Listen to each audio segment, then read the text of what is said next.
પણ તોય 1000 તો વધ્યા ને. ઈ શું બોલ્યું? કાંઈ ઓળખાતું નથી.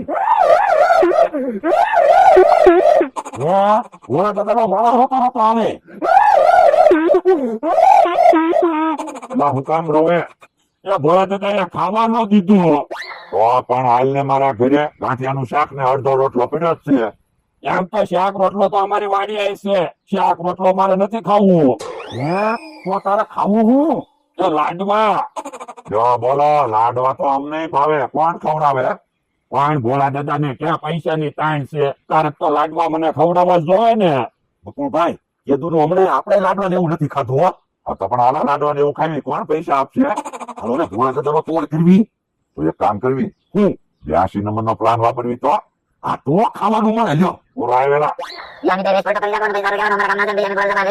જો એ હારો તો હાલો. મારો માણસ ક્યાં પાછો આવ્યો?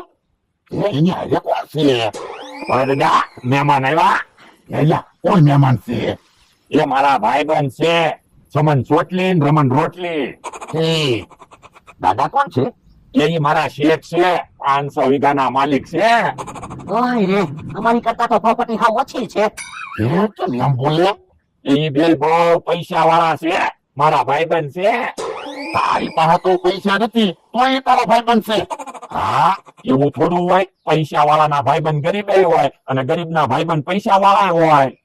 એ હા શું તારું ભાઈબંધ, આટલામાં કઈ સારી હોટલ હશે? હોટલ નો શું કામ છે? અમે સવારના નીકળ્યા છીએ, હજી અમારે જમવાનું બાકી છે. તમે કેવી વાત કરો? તમે મારા ભાઈબંધ છો, તમારે મારી વાડીએ જ જમવાનું છે.